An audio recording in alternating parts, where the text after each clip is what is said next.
ಎಲ್ಲರಿಗೂ ನಮಸ್ಕಾರ. ಎಲ್ಲರೂ ಹೇಗಿದ್ದೀರಾ? ಎಲ್ಲರೂ ಚೆನ್ನಾಗಿದ್ದೀರಾ ಅಂದ್ಕೊಂಡಿದ್ದೀನಿ. ಇದು ಮಂಡೇ ವ್ಲಾಗು. ಹಾಗೆ ಗಣೇಶ ಹಬ್ಬ ಆದಮೇಲೆ ವ್ಲಾಗ್ನ ಮಾಡೋದಕ್ಕಾಗಲಿಲ್ಲ. ಸೊ ಹಾಗಾಗಿ ಮಂಡೇ ವ್ಲಾಗ್ನ ಅಪ್ಲೋಡ್ ಮಾಡ್ತಾಯಿದ್ದೀನಿ. ಸೊ ಇವತ್ತಿನ ವಿಡಿಯೋ ನಿಮಗೇನಾದರೂ ಇಷ್ಟ ಆದರೆ ದಯವಿಟ್ಟು ಲೈಕ್, ಶೇರ್, ಕಮೆಂಟ್ ಮಾಡಿ, ಚಾನಲ್ನ ಸಬ್ಸ್ಕ್ರೈಬ್ ಮಾಡಿ, ಬೆಲ್ ಬಟನ್ನ ಆನ್ ಮಾಡ್ಕೊಳ್ಳಿ. ಹಾಗೆ ನಮ್ಮ ಬಾಲ್ಕನಿಯಲ್ಲಿ ಇದೊಂದು ಹುಳ ಬಂದಿತ್ತು. ಇದಕ್ಕೇನಂತಾರೆ ಗ್ರಾಸ್ ಹಾಪರ್ ಅಂತಾರೆ ಇಂಗ್ಲೀಷಲ್ಲಿ. ಕನ್ನಡದಲ್ಲಿ ಅಜ್ಜಿ ಹುಳನೋ ಅಂತ ನಾವೇನೋ ಚಿಕ್ಕವರಲ್ಲಿ ಅಜ್ಜಿ ಹುಳ ಅಂತ ಹೇಳ್ತಿದ್ವಿ ಚಿಕ್ಕವರಿದ್ದಾಗ. ಸೊ ಅದನ್ನು ನಾನು ನೋಡ್ತಾ ಇದ್ದೆ, ಅದು ನನ್ನ ನೋಡ್ತಾ ಇತ್ತು. ಸೊ ಹಂಗೆ ಒಂಚೂರು ವೀಡಿಯೋ ಮಾಡಿಕೊಂಡೆ. ನಾನು ವೀಡಿಯೋ ಮಾಡ್ತಿರೋದನ್ನೇ ಯಾವ ರೀತಿ ನೋಡ್ತಾ ಇರ್ಬೋದು. ನನಗೆ ಭಯ ಆಗ್ತಿತ್ತು, ಎಲ್ಲಿ ಮೈ ಮೇಲೆ ಹಾರಿಬಿಡುತ್ತೋ ಅಂತ ಹಂಗೆ ಸುಮ್ಮನೆ ವೀಡಿಯೋ ಮಾಡಿದೆ ಅಷ್ಟೇ. ಸೊ ಅದಾದಮೇಲೆ ಅಮ್ಮ ಮತ್ತೆ ಕಡುಬು ಮಾಡಿ ಕಳಿಸಿದ್ರು. ಸೊ ಪಲಾವು ಮತ್ತು ಮೊಸರು ಬಜ್ಜಿ. ನಮ್ಮ ಪ್ರಕೃತಿನ ಸ್ಕೂಲಿಗೆ ಕಳಿಸ್ಬಿಟ್ಟು ನಾನು ಕೂಡ ಬ್ರೇಕ್ಫಾಸ್ಟ್ನ ಮಾಡಿಕೊಂಡು ಈಗ ನಮ್ಮ ರಿಲೇಟಿವ್ ಮನೆಗೆ ಹೋಗ್ತಾ ಇದ್ದೀನಿ. ಸೊ ನಮ್ಮ ರಿಲೇಟಿವ್ ಮಗಳೊಬ್ಬರು ಮೆಚೂರ್ ಆಗಿದ್ರು ಅಂತ ಹೇಳಿದ್ನಲ್ವ. ಸೊ ಹಾಗಾಗಿ ಅಲ್ಲಿ ನೀರು ಹಾಕೋದಕ್ಕೆ ಅಂತ ನಾನು ಹೋಗ್ತಾ ಇದ್ದೀನಿ. ಈಗ ಒಂದು 5 ಡೇಸ್ ಆಯಿತು, ಇವತ್ತಿಗೆ ಮುಗೀತು. ಸೊ ಅದನ್ನು ವೀಡಿಯೋ ಹಾಕಬೇಕೋ ಬೇಡವೋ ಅಂತಲೂ ಗೊತ್ತಿಲ್ಲ. ಸೊ ಅವ್ರ ಪರ್ಮಿಷನ್ ಎಲ್ಲ ಕೇಳಿಲ್ಲ. ಸೊ ಹಾಗಾಗಿ ನಾನು ವೀಡಿಯೋ ಏನೂ ಹಾಕ್ತಾಯಿಲ್ಲ. ಅಲ್ಲಿ ಹೋಗಿ ಬರೋ ಅಷ್ಟರಲ್ಲೇ ನನಗೆ ಮಧ್ಯಾಹ್ನ ಆಗಿಬಿಡೋದು. ಸೊ ಮಧ್ಯಾಹ್ನ ಬಂದು ಮನೆ ಕೆಲಸ ಸ್ವಲ್ಪ ಬಾಕಿ ಉಳಿದಿರುತ್ತೆ, ಬಟ್ಟೆ ವಾಷಿಗೆ ಹಾಕಿರ್ತೀನಿ. ಆಮೇಲೆ ನಾನು ಬಂದು ಕೂಡ ಸ್ನಾನ ಗಿನ ಎಲ್ಲ ಮಾಡಿಕೊಂಡು ಮತ್ತು ಅಡುಗೆ ಏನಾದರೂ ಇದ್ದರೆ ಮಾಡೋದು, ಸ್ವಲ್ಪ ರೆಸ್ಟ್ ಮಾಡೋದಷ್ಟರಲ್ಲಿ ನನ್ನ ಮಗಳು ಬಂದುಬಿಡ್ತಾಳೆ. ಒಂದು 3:30 ಅಷ್ಟೊತ್ತಿಗೆ ಬಂದುಬಿಡ್ತಾಳೆ. ಅವಳು ಬಂದು ಮತ್ತೇನಾದರೂ ಮಾಡಿಕೊಡು ಅಂತ ಹೇಳ್ತಾ ಇರ್ತಾಳೆ.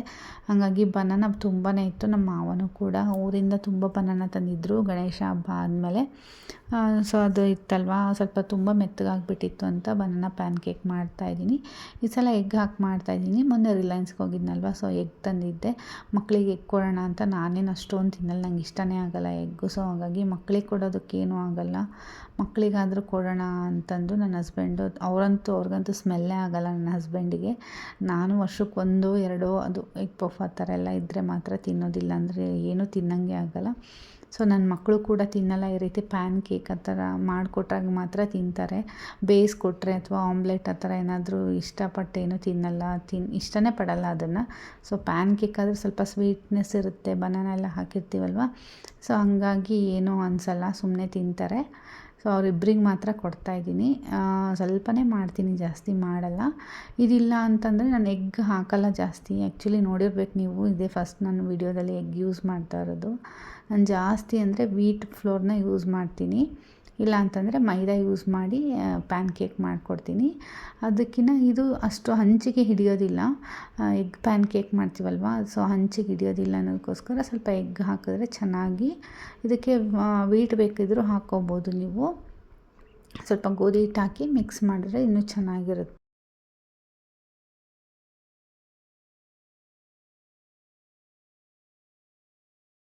ನಾನೇನು ಇವಾಗ ಗೋಧಿ ಹಿಟ್ಟೆಲ್ಲ ಏನೂ ಮಿಕ್ಸ್ ಮಾಡ್ತಾಯಿಲ್ಲ. ನಾರ್ಮಲಾಗಿ ಎಗ್ ಹಾಕಿಬಿಟ್ಟು ಜಸ್ಟ್ ಬನಾನ ಅದಷ್ಟೇ ಮಿಕ್ಸ್ ಮಾಡಿ ಮಾಡ್ತಾಯಿದ್ದೀನಿ. ಬೆಲ್ಲ, ಸ್ವಲ್ಪ ಹಾಲು ಹಾಕಿದ್ದೀನಿ. ಬೇಕಂತಂದರೆ ಸಕ್ಕರೆನೂ ಕೂಡ ಹಾಕ್ಕೋಬೋದು. ಚೆನ್ನಾಗಿ ಬೀಟ್ ಮಾಡ್ತಾಯಿದ್ದೀನಿ, ಎರಡನ್ನೂ ಕೂಡ ಚೆನ್ನಾಗಿ ಮಿಕ್ಸ್ ಆಗಬೇಕು. ಹಾಗೆ ಒಂದು ಪ್ಯಾನ್ನ ತೊಗೊಂಡಿದ್ದೀನಿ. ಇವಾಗ ಅದಕ್ಕೆ ನಾನು ತುಪ್ಪನ ಹಾಕ್ತಾಯಿದ್ದೀನಿ. ತುಪ್ಪ ಇಲ್ಲ ಅಂತಂದರೆ ಆಯಿಲ್ ಹಾಕ್ಕೋಬೋದು. ತುಪ್ಪ ಹಾಕಿದರೆ ಟೇಸ್ಟ್ ಚೆನ್ನಾಗಿ ಬರುತ್ತೆ, ಯಾಕಂದರೆ ಬೆಲ್ಲ ಹಾಕಿ ಮಾಡಿರ್ತೀವಲ್ವ. ಸೊ ಬೆಲ್ಲಕ್ಕೆ ತುಪ್ಪ ಹಾಕಿದ್ರೇ ಟೇಸ್ಟ್ ಚೆನ್ನಾಗಿರುತ್ತೆ. ಸೊ ಹಂಚು ಚೆನ್ನಾಗಿ ಕಾದ್ಮೇಲೆ ತುಪ್ಪನ ಹಾಕಿ ಬಿಸಿ ಮಾಡ್ತಾಯಿದ್ದೀನಿ. ಸೊ ಅದಾದಮೇಲೆ ಸ್ವಲ್ಪನೇ ನಾನು ಒಂದೊಂದು ಸ್ಪೂನು ಈ ರೀತಿ ಹಾಕ್ತಾಯಿದ್ದೀನಿ ಹಂಚು ಮೇಲೆ. ಹೈ ಫ್ಲೇಮಲ್ಲಿ ಇಟ್ಕೊಂಡೆ ಹಾಕಬೇಕು, ಲೋ ಫ್ಲೇಮಲ್ಲಿ ಇಟ್ಕೋಬಾರ್ದು. ಅದಾದಮೇಲೆ ಸ್ವಲ್ಪ ಮೀಡಿಯಮ್ ಫ್ಲೇಮ್ನ ಮಾಡ್ಕೋಬೇಕಾಗುತ್ತೆ ನೀವು. ಎಲ್ಲ ಕಡೆಯೂ ತುಪ್ಪ ಸ್ಪ್ರೆಡ್ ಆಗಬೇಕು, ಇಲ್ಲ ಅಂತಂದರೆ ಅಷ್ಟು ಚೆನ್ನಾಗಿ ಟೇಸ್ಟ್ ಬರಲ್ಲ. ಹಾಗೆ ಇದಕ್ಕೆ ನಾನು ಸ್ವಲ್ಪ ಗೋಧಿ ಹಿಟ್ಟನ್ನು ಹಾಕಬೇಕಿತ್ತು, ಹಾಕಲಿಲ್ಲ, ಬೇಡ ಬಿಡು ಅಂತ. ಸ್ವಲ್ಪ ಹಿಡ್ಕೊಳ್ತಾ ಇದೆ, ಯಾಕಂದರೆ ಬನಾನ ತುಂಬಾ ಮೆತ್ತಗಾಗಿತ್ತಲ್ವ. ಹಾಗಾಗಿ ಸ್ವಲ್ಪ ಸ್ಮೂತ್ ಆಗಿರೋದ್ರಿಂದ ತಿರುವಾಕೋದಕ್ಕೆ ಸ್ವಲ್ಪ ಕಷ್ಟ ಆಗುತ್ತೆ. ಪರವಾಗಿಲ್ಲ, ಚೆನ್ನಾಗಿ ಬಂತು. ತುಂಬ ದಿನ ಆಗಿತ್ತು ಎಗ್ ಹಾಕಿ ಮಾಡಿ. ಸೊ ಮಕ್ಕಳು ತಿಂತಾರೆ ಅನ್ನೋದಕ್ಕೋಸ್ಕರ ಮಾಡಿಕೊಟ್ಟೆ. ತುಂಬಾ ಚೆನ್ನಾಗಿತ್ತು. ನೀವು ಕೂಡ ಮನೆಯಲ್ಲಿ ಒಂದ್ಸಲ ಟ್ರೈ ಮಾಡಿ ನೋಡಿ. ಅದಾದಮೇಲೆ ಸ್ವಲ್ಪ ಹೊತ್ತು ವೀಡಿಯೋ ಎಲ್ಲ ಆದಮೇಲೆ ಲೈವ್ ಎಲ್ಲ ಮಾಡ್ತಾಯಿದ್ದೆ ಸಂಜೆ ಕೂತ್ಕೊಂಡು. ಪಕ್ಕದ ಮನೆ ಆಂಟಿ ನಾವು ಗಣೇಶ ಕಳಿಸ್ತಾ ಇದ್ದೀವಿ ಬನ್ನಿ ಅಂತ ಹೇಳ್ತಾಯಿದ್ರು. ಸೊ ಹಾಗಾಗಿ ಹೋಗಿ ಪೂಜೆ ಮಹಾಮಂಗಳಾರತಿ ಇತ್ತು, ಹೋಗಿ ಬಂದ್ವಿ. ನನ್ನ ಮಗನ ನೋಡ್ತಾ ಇರ್ಬೋದು, ಎಲ್ಲ ಪಾತ್ರೆ ಹಿಂಗೆ ಹರಡ್ಕೊಂಡು ನಿಂತ್ಕೊಂಡ್ಬಿಟ್ಟಿದ್ದಾನೆ. ನಾನು ಯಾವ ರೀತಿ ಕಿಚನಲ್ಲಿ ಕೌಂಟ್ರ್ ಟಾಪ್ ಮೇಲೆ ಅಡುಗೆ ಮಾಡ್ತೀನೋ ಇದನ್ನು ಕೌಂಟ್ರ್ ಟಾಪ್ ಮಾಡ್ಕೊಂಡ್ಬಿಟ್ಟಿದ್ದಾನೆ, ನೋಡ್ತಾ ಇರ್ಬೋದು. ನಾನು ಎಷ್ಟು ಪಾತ್ರೆ ಇಟ್ಕೊಂಡಿರ್ತೀನೋ ಅವನು ಅಷ್ಟೇ ಪಾತ್ರೆ ಇಟ್ಕೋಬೇಕು. ಆಮೇಲೆ ದೋಸೆ ಹಂಚು, ಬಾಣಲಿ, ನಾನು ಏನೇನು ಎಲ್ಲ ಯೂಸ್ ಮಾಡ್ತೀನಿ ಅದೇ ಯೂಸ್ ಮಾಡಬೇಕು. ಹಂಗಂದರೆ ಅವನಿಗೆ ಅದು ಸಮಾಧಾನ, ಅಡುಗೆ ಮಾಡೋ ಥರ. ನಮ್ಮ ಪ್ರಕೃತಿ ಚಪ್ಪಲಿ ಬೇಕು ಅಂತ ಹೇಳ್ತಾಯಿದ್ಲು. ಅದು ಈ ಥರ ಕ್ರಾಕ್ಸ್ ಬೇಕು ಅಂತ ಹೇಳ್ತಾಯಿದ್ಲು. ಅವ್ರ ತಮ್ಮಂಗೆ ಕೊಡಿಸಿದ್ವಲ್ಲ, ಸೊ ಅದೇ ಥರ ಬೇಕು ಅಂತ ಹೇಳ್ತಾಯಿದ್ಲು. ನಾವು ನಾರ್ಮಲಾಗಿ ವಿದ್ಯಾರಣ್ಯಪುರದಲ್ಲಿ ತೊಗೊತೀವಿ. ಲಾಸ್ಟ್ ಮೇನ್ ರೋಡಲ್ಲಿ ಒಂದಿದೆ, ನಾವು ಹಳೆ ಮನೆ ಹತ್ರ ಇದ್ದಾಗ, ಸೊ ಅಲ್ಲಿ ತೊಗೊತಿದ್ವಿ. ಬಟ್ ಇವಾಗ ಇಲ್ಲಿ ನೋಡೋಣ ಅಂತ ಸುಮ್ಮನೆ ನೋಡಿದ್ವಿ. ಯಾವುದೋ ಒಂಚೂರು ಚೆನ್ನಾಗೇ ಇರಲಿಲ್ಲ, ಇಷ್ಟನೇ ಆಗ್ತಿರ್ಲಿಲ್ಲ. ಸುಮ್ಮನೆ ನೋಡೋಣ ಅವಳ ಸಮಾಧಾನಕ್ಕೆ. ನನಗೆ ಅಲ್ಲೇನು ಕೊಡಿಸೋ ಅಂತಂದು ಇದು ಇರಲಿಲ್ಲ, ಕೊಡಿಸ್ಬೇಕು ಅಂತ ಆ ಶಾಪಲ್ಲಿ. ಏನೋ ಸುಮ್ಮನೆ ಹಠ ಮಾಡ್ತಾಳೆ, ಸುಮ್ಮನೆ ಅವಳು ಸಮಾಧಾನಕ್ಕೆ ನೋಡೋಣ ಅಂತಂದು ನೋಡಿದ್ವಿ. ಯಾವುದು ಚೆನ್ನಾಗಿಲ್ಲ, ಕಲರ್ ಕೂಡ ಚೆನ್ನಾಗಿಲ್ಲ ಅಂತ ಹೇಳಿದೆ. ಆಮೇಲೆ ಸೈಜ್ ಇಲ್ಲ ಅಂತ ಹೇಳಿದೆ. ಆವಾಗ ಆಯಿತು ಬಿಡು, ನಾನು ಅಲ್ಲೇ ತೊಗೊತೀನಿ ಅಂತಂದು ತೊಗೊಂಡ್ಳು. ಯಾಕಂದರೆ ಅಲ್ಲಿ ಇಲ್ಲಿ ತೊಗೊಂಡ್ರೆ ಅಷ್ಟು ಬಾಳಿಕೆನೇ ಬರೋಲ್ಲ. ಹಂಗಾಗಿ ನಾನು ಚಪ್ಪಲಿ ಅಂಗಡಿ ನೋಡಿದ ತಕ್ಷಣ ಹಠ ಮಾಡೋಕ್ಕೆ ಸ್ಟಾರ್ಟ್ ಮಾಡಿದ್ಲು, ಚಪ್ಪಲಿ ಬೇಕು ಅಂತ. ಸರಿ ಸುಮ್ಮನೆ ಟ್ರೈಯಲ್ಲಾದರೂ ತೋರಿಸೋಣ ಅವಳಿಗೆ ಅಂತಂದು ಕರ್ಕೊಂಡೋಗಿದ್ವಿ. ಸೊ ನೆಕ್ಸ್ಟ್ ಸ್ಯಾಟರ್ಡೆ ಹೋಗಿ ಕರ್ಕೊಂಡೋಗಿ ಕೊಡಿಸ್ಬೇಕು. ಆಲ್ಮೋಸ್ಟ್ ನಾನು ಟ್ರೆಂಡ್ಸಲ್ಲಿ ತೊಗೊತೀನಿ ಸ್ಲಿಪ್ಪರ್ಸ್ ಅವಳಿಗೆ. ಯಾಕಂದರೆ ಚಿಕ್ಕ ಮಕ್ಕಳಲ್ವ, ಬಾಳಿಕೆ ಬರೋಲ್ಲ, ಹೆಂಗೆ ಬೇಕಂಗೆ ಆಟ ಆಡ್ತಾರೆ, ಕುಣಿದಾಡ್ತಾರೆ, ಕಿತ್ತೋಗ್ಬಿಡುತ್ತೆ ಬೇಗ. ಹಾಗೆ ಟ್ರೆಂಡ್ಸಲ್ಲಾದರೆ ಕ್ವಾಲಿಟಿ ಇರುತ್ತೆ ಸ್ಲಿಪ್ಪರ್ಸ್. ಅವಳಿಗೆ ಆಲ್ಮೋಸ್ಟ್ 4 ಇಯರ್ಸ್ ಆಯಿತು, ಚೆನ್ನಾಗಿ ಬಂದಿತ್ತು ಸ್ಲಿಪ್ಪರು. ಮೊನ್ನೆ ಆಟ ಆಡೋಕ್ಕೆ ಹೋಗಿ ಕಿತ್ಕೊಂಡಿದ್ದಾಳೆ. ಸೊ ಇನ್ನೊಂದೆರಡು ಶೂಸ್ ಇದೆ, ಬಟ್ ಅದು ಡೈಲಿ ಯೂಸಿಗೆ ಆಗೋಲ್ಲ ಅಲ್ಲ. ಸೊ ಡೈಲಿ ಯೂಸಿಗೆ ಚೆನ್ನಾಗಿರೋದೇ ತೊಗೊಂಡ್ರಾಯ್ತು, ಬಾಳಿಕೆ ಬರೋ ಥರ ಅಂತಂದು ಸುಮ್ಮನೆ ನೋಡಿ ವಾಪಸ್ ಬಂದ್ವಿ, ಅವಳಿಗೆ ಸಮಾಧಾನ ಮಾಡೋದಕ್ಕೆ. ಇಲ್ಲಾಂತಂದರೆ ಅಲ್ಲೇ ಹಠ ಮಾಡೋಕ್ಕೆ ಸ್ಟಾರ್ಟ್ ಮಾಡಿಬಿಡ್ತಾಳೆ. ಹಾಗೆ ರಾತ್ರಿ ಅಡುಗೆಗೆ ಚಪಾತಿ ಮತ್ತು ಪನ್ನೀರ್ ಗ್ರೇವಿ ಮಾಡೋಣ ಅಂತ ಇದ್ದೀನಿ. ಇಲ್ಲಿ ಒಂದು ಪ್ಯಾನ್ ಇಟ್ಕೊಂಡಿದ್ದೀನಿ, ಅದಕ್ಕೆ ಸ್ವಲ್ಪ ಎಣ್ಣೆನ ಹಾಕ್ಕೊಂಡಿದ್ದೀನಿ. ಹಾಗೆ ದೊಡ್ಡ ಈರುಳ್ಳಿ ಅಂದರೆ ಒಂದು 2ರಿಂದ 3 ದೊಡ್ಡದಾಗಿರುವಂತಹ ಈರುಳ್ಳಿ ತೊಗೋಬೋದು. ಇಲ್ಲಿ ನಾನು ಚಿಕ್ಕದಾಗಿರುವಂತಹ ಈರುಳ್ಳಿ ಇರೋದಕ್ಕೆ ಸ್ವಲ್ಪ ಜಾಸ್ತಿನೇ ತೊಗೊಂಡಿದ್ದೀನಿ ನಾನು. ಅದು ಕೌಂಟ್ ಗೊತ್ತಾಗಲ್ಲ, ಯಾಕಂದರೆ ಚಿಕ್ಕದಾಗಿದೆ ಈರುಳ್ಳಿ. ಅದನ್ನು ಈ ರೀತಿ 2-3 ಭಾಗ ಮಾಡಿ ಕಟ್ ಮಾಡಿ ಹಾಕ್ತಾಯಿದ್ದೀನಿ. ದೊಡ್ಡದಾದರೆ ಸ್ವಲ್ಪ ಉದ್ದುದ್ದಕ್ಕೆ ಹೆಚ್ಚಿ ಹಾಕಬೇಕಾಗುತ್ತೆ, ಯಾಕಂದರೆ ಚೆನ್ನಾಗಿ ಬೇಯೋದಿಲ್ಲ. ಅದಕ್ಕೆ ಸ್ವಲ್ಪ ಶುಂಠಿ ಹಾಕಿದ್ದೀನಿ. ಹಾಗೆ ಒಂದು 6ರಿಂದ 7 ಬೆಳ್ಳುಳ್ಳಿ ಹಾಕಿದ್ದೀನಿ. ಹಾಗೆ ಸ್ವಲ್ಪ ಗೋಡಂಬಿ, ನಿಮಗೆ ಟೇಸ್ಟಿಗೆ ಎಷ್ಟು ಬೇಕೋ ಅಷ್ಟು ಗೋಡಂಬಿನ ಹಾಕ್ಬೋದು. ಗೋಡಂಬಿ ಹಾಕೋದ್ರಿಂದ ತುಂಬಾ ಚೆನ್ನಾಗಿ ಟೇಸ್ಟ್ ಬರುತ್ತೆ. ಸೊ ಹಾಗಾಗಿ ಒಂದು 2 ಟೊಮೊಟೊ ತೊಗೊಂಡಿದ್ದೀನಿ, ದೊಡ್ಡದಾಗಿರುವಂಥ 2 ಟೊಮೊಟೊನ ಕೂಡ ತೊಗೊಂಡು ಚೆನ್ನಾಗಿ ಸ್ಮ್ಯಾಶ್ ಆಗೋವರೆಗೂ ಕೂಡ ನಾವು ಇದನ್ನು ಬೇಯಿಸ್ಕೋಬೇಕಾಗುತ್ತೆ. ಈ ರೀತಿ ಮುಚ್ಚಿ ಬೇಯಿಸ್ಕೊಂಡ್ರೆ ಬೇಗನೆ ಬೇಯುತ್ತೆ. ಸೊ ನೋಡ್ತಾ ಇರ್ಬೋದು. ಮತ್ತೆ ಒಂದು ಸಲ ಚೆನ್ನಾಗಿ ಮಿಕ್ಸ್ ಮಾಡ್ತಾಯಿದ್ದೀನಿ. ಎಲ್ಲನೂ ಕೂಡ ಚೆನ್ನಾಗಿ ಬೆಂದಮೇಲೆ ನಾನು ಮಿಕ್ಸರ್ಗೆ ಟ್ರಾನ್ಸ್ಫರ್ ಮಾಡ್ಕೊತಾ ಇದ್ದೀನಿ, ಜಾರ್ಗೆ. ಅದೇ ಪ್ಯಾನಲ್ಲೇ ಬಿಟ್ಬಿಟ್ರೆ ಅದು ತಣ್ಣಗಾಗಲ್ಲ ಬೇಗ. ಸೊ ಹಾಗಾಗಿ ಮಿಕ್ಸರ್ ಜಾರ್ಗೆ ಹಾಕ್ತಾಯಿದ್ದೀನಿ. ಹಾಕಿ ಸ್ವಲ್ಪ ತಣ್ಣಗಾದಮೇಲೆ ನಾವು ಅದನ್ನು ನುಣ್ಣಗೆ ಪೇಸ್ಟ್ ಮಾಡ್ಕೋಬೇಕಾಗುತ್ತೆ. ನೋಡ್ತಾ ಇರ್ಬೋದು, ಈ ರೀತಿ ಸ್ವಲ್ಪ ನೀರು ಹಾಕ್ಕೊಂಡು ಪೇಸ್ಟನ್ನು ಮಾಡ್ಕೊಂಡು ರೆಡಿ ಮಾಡಿ ಇಟ್ಕೊಂಡಿದ್ದೀನಿ.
ಅದಾದಮೇಲೆ ನಾನಿಲ್ಲಿ ಒಂದು ಪ್ಯಾನ್ಗೆ ಎಣ್ಣೆನ ಹಾಕ್ಕೊತಾ ಇದ್ದೀನಿ.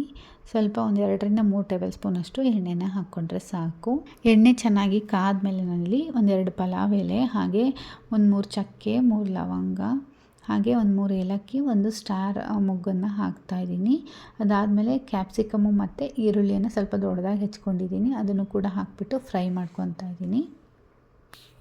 ಈರುಳ್ಳಿ ಮತ್ತು ಕ್ಯಾಪ್ಸಿಕಮ್ನ ಜಾಸ್ತಿ ಫ್ರೈ ಮಾಡಬಾರ್ದು. ಒಂದು ಅರ್ಧ ಭಾಗ ಬೆಂದ ತಕ್ಷಣವೇ ನಾವು ರುಬ್ಕೊಂಡಿರುವಂತಹ ಮಸಾಲೆಯನ್ನು ಹಾಕಿಬಿಟ್ಟು ಈ ರೀತಿ ಕುದಿಸ್ಕೋಬೇಕಾಗುತ್ತೆ. ಒಂದು 5 ನಿಮಿಷ ಚೆನ್ನಾಗಿ ಎಣ್ಣೆ ಬಿಡೋವರೆಗೂ ಕುದಿಸ್ಕೋಬೇಕಾಗುತ್ತೆ. ಗೊತ್ತಾಗುತ್ತೆ ನಿಮಗೆ, ಸೈಡಲ್ಲೆಲ್ಲ ಆಯಿಲ್ ಬಿಡುತ್ತೆ. ಒಂದು ಪ್ಲೇಟ್ನ ಮುಚ್ಚಿ ಒಂದು 5-10 ನಿಮಿಷ ಚೆನ್ನಾಗಿ ಕುದಿಸ್ಕೊತಾ ಇದ್ದೀನಿ. ಒಂದು 5-10 ನಿಮಿಷ ಮುಚ್ಚಳ ಮುಚ್ಚಿ ಕುದಿಸಿದ ಮೇಲೆ ನಾನಿಲ್ಲಿ ಮಸಾಲ ಪದಾರ್ಥಗಳನ್ನ ಹಾಕ್ತಾಯಿದ್ದೀನಿ. ಜೀರಿಗೆ ಪುಡಿ ಮತ್ತು ಕೊತ್ತಂಬರಿ ಕಾಳು ಪುಡಿನ ಹಾಕ್ತಾಯಿದ್ದೀನಿ 1 ಸ್ಪೂನು, ಹಾಗೆ ಒಂದು 1/4 ಸ್ಪೂನಷ್ಟು ಗರಂ ಮಸಾಲ ಪುಡಿಯನ್ನು ಹಾಕಿದ್ದೀನಿ. ಹಾಗೆ ಸ್ವಲ್ಪ ಅರಶಿನ, ಸ್ವಲ್ಪ ಉಪ್ಪು, ಹಾಗೆ ಖಾರದ ಪುಡಿ, ಇದಿಷ್ಟನ್ನು ಹಾಕ್ಬಿಟ್ಟು ಚೆನ್ನಾಗಿ ಮಿಕ್ಸ್ ಮಾಡ್ಕೊತಾ ಇದ್ದೀನಿ. ಹಾಗೆ ಖಾರ ನಿಮಗೆ ಎಷ್ಟು ಬೇಕಷ್ಟು ನೋಡಿಬಿಟ್ಟು ನೀವು ಖಾರನ ಹಾಕ್ಕೋಬೋದು. ಇದನ್ನು ಇಷ್ಟನ್ನು ಕೂಡ ಚೆನ್ನಾಗಿ ಮಿಕ್ಸ್ ಮಾಡಬೇಕಾಗುತ್ತೆ. ಇದಿಷ್ಟು ಮಿಕ್ಸ್ ಮಾಡಿದ್ಮೇಲೆ ನಿಮಗೆ ಗ್ರೇವಿ ಇನ್ನೂ ತಿಕ್ಕಾಗ್ತಾ ಬರುತ್ತೆ, ಹಾಗೆ ಆಯಿಲ್ ಕೂಡ ಚೆನ್ನಾಗಿ ಬಿಟ್ಕೊಳ್ಳುತ್ತೆ ಸೈಡಲ್ಲಿ. ಗ್ರೇವಿ ಚೆನ್ನಾಗಿ ಕುದ್ದು ಗಟ್ಟಿಯಾಗಿದೆ, ನೋಡ್ತಾ ಇರ್ಬೋದು. ಈಗ ನಾನು ಪನ್ನೀರನ್ನು ಹಾಕ್ತಾಯಿದ್ದೀನಿ. ಇದನ್ನೇನು ನಾನು ಫ್ರೈ ಮಾಡಿಲ್ಲ, ಡೈರೆಕ್ಟಾಗಿ ಹಾಕ್ತಾಯಿದ್ದೀನಿ ಪನ್ನೀರನ್ನ. ನೀವು ಬೇಕಿದ್ದರೆ ಶಾಲೋ ಫ್ರೈ ಮಾಡಿ ಅದಾದಮೇಲೆ ಹಾಕ್ಬೋದು. ಆ ರೀತಿ ಹಾಕಿದ್ರೆ ಸ್ವಲ್ಪ ಗಟ್ಟಿ ಆಗುತ್ತೆ, ಹಾರ್ಡ್ ಅನಿಸುತ್ತೆ, ತಿನ್ನೋಕ್ಕೆ ಅಷ್ಟೊಂದು ಟೇಸ್ಟ್ ಬರಲ್ಲ.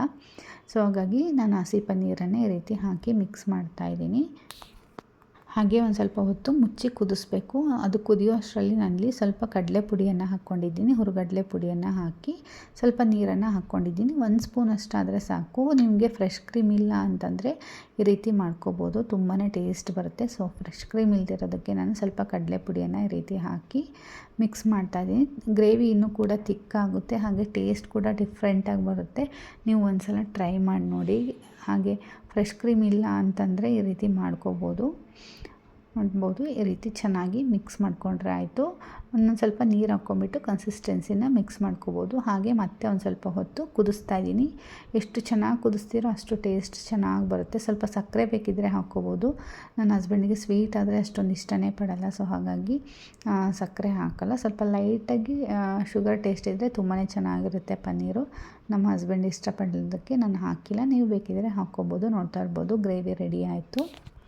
ಹಾಗೆ ಇವತ್ತಿನ ವಿಡಿಯೋ ನಿಮಗೆ ಇಷ್ಟ ಆಗಿದೆ ಅಂತ ಅಂದ್ಕೊತೀನಿ. ಇವತ್ತಿನ ವಿಡಿಯೋ ಇಷ್ಟ ಆದರೆ ದಯವಿಟ್ಟು ಲೈಕ್, ಶೇರ್, ಕಮೆಂಟ್ ಮಾಡಿ ನಮ್ಮ ಚಾನಲ್ನ ಸಬ್ಸ್ಕ್ರೈಬ್ ಮಾಡ್ಕೊಳ್ಳಿ. ಹಾಗೆ ಬೆಲ್ಲೈಕನ್ನು ಕೂಡ ಆನ್ ಮಾಡ್ಕೊಳ್ಳಿ. ಇದರಿಂದ ನನ್ನ ಎಲ್ಲ ವೀಡಿಯೋಸು ನಿಮಗೆ ನೋಟಿಫಿಕೇಷನ್ ಮೂಲಕ ತಲುಪುತ್ತೆ. ಹಾಗಾಗಿ ಯಾವುದೇ ವಿಡಿಯೋ ಕೂಡ ನಿಮಗೆ ಮಿಸ್ ಆಗೋದಿಲ್ಲ. ನನ್ನ ಹಳೆ ವೀಡಿಯೋಸು ಕೂಡ ನೀವು ಆರಾಮಾಗಿ ನೋಡ್ಬೋದು. ಸೊ ಹಾಗಾಗಿ ಬೆಲ್ಲೈಕನ್ನ ಕ್ಲಿಕ್ ಮಾಡೋದನ್ನು ಮರಿಬೇಡಿ. ಸೊ ಇದೇ ರೀತಿಯ ಇನ್ನಷ್ಟು ವಿಡಿಯೋಗಾಗಿ ನಮ್ಮ ಚಾನಲ್ನ ಸಪೋರ್ಟ್ ಮಾಡ್ತಾಯಿರಿ. Thank you.